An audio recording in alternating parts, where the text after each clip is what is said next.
Welcome to LatinoAmericans with your host and narrator, Jacqueline Torres.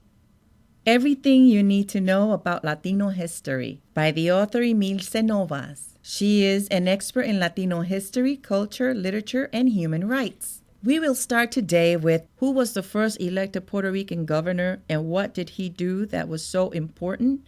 In 1946, the United States appointed Jesús T. Piñero, fresh from his post as Resident Commissioner of Puerto Rico, a non-voting member of the U.S. House of Representatives, the first native Puerto Rican governor of the island. Then, 1 year later, Congress passed the Elective Governor Act, according Puerto Ricans the right to choose their own governor and granting said governor full authority to appoint all officials except the auditor and members of the Supreme Court. In 1948, Luis Muñoz Marín, the son of the early patriot Luis Muñoz Rivera and leader of the majority Popular Democratic Party, PDP, became the first native son elected governor of Puerto Rico by the Puerto Rican people. Born on February 18, 1898, just as the winds of the Spanish-American War were stirring, Muñoz Marín was first exposed to American politics while a teenager.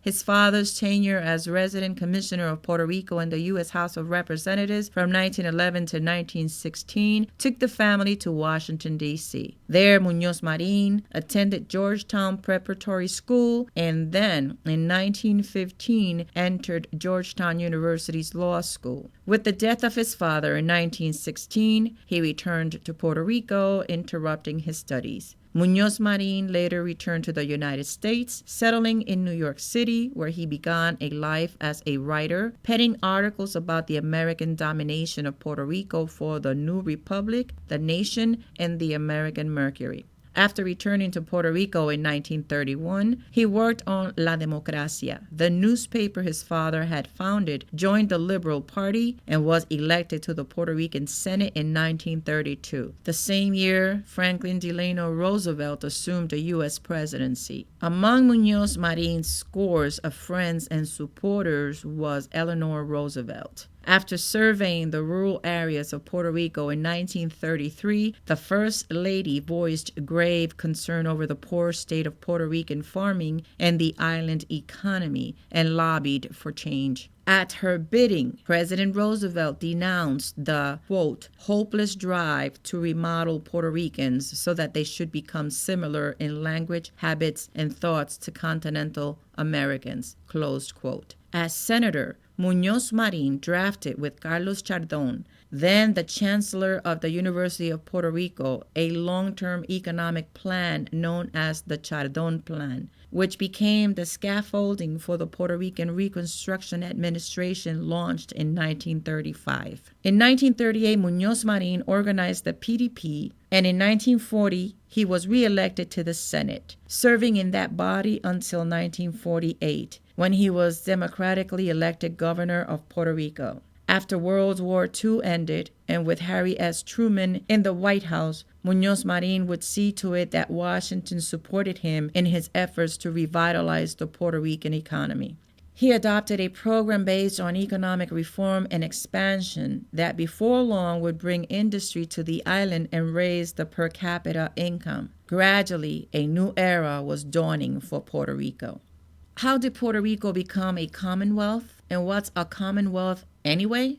As the economic situation improved in Puerto Rico, Luis Muñoz Marín, by then governor, turned his attention to question of the island's status. Earlier in his career, he had rejected the notion of establishing a, quote, Commonwealth state, end of quote, known as the, quote, Irish solution, end of quote, because it was patterned after Ireland's union with Great Britain, which ended when the Irish Free State was established in 1922. He argued that Commonwealth status would amount to nothing more than freedom, quote, on a very long chain, end of quote. But with Puerto Rico's economy then on the mend, severing ties with the United States would mean relinquishing no tariff status and other perquisites, which had created a building boom and a strong tourist economy and were keeping the island's industry percolating. Statehood was another option, and although Muñoz Marín might have opposed it in principle, he was a very practical person. He reasoned that it would take the United States too long to accept his Latin island as another state and declared, quote, "If we seek statehood, we die waiting for Congress," end of quote. So his PDP decided to adopt what was termed the, quote, "intermediate solution," end of quote, namely Commonwealth status. Luis Muñoz Marín was so popular in Washington that when he spoke, politicians listened. In 1950, the U.S. Congress passed Public Law 600, which called for an election in Puerto Rico in which the people would determine whether Commonwealth status, what Muñoz Marín called the, quote, "free associated state," end of quote, Estado Libre Asociado, would be adopted. Muñoz Marín had created the term, quote, "free associated state," end of quote, to please adherents of all three dominant political philosophies. To those who sought independence, the word, quote, "free," end of quote, looked promising. To those in favor of some association or dependence, the word, quote, "associated," end of quote, sounded encouraging. And finally, for those who advocated U.S. statehood, the word, quote, "state," end of quote, struck a chord. As far as Luis Muñoz Marín was concerned, Commonwealth status granted Puerto Rico a significant degree of independence, and it ensured that the island would continue to enjoy the economic and social privileges that ties with the United States provided.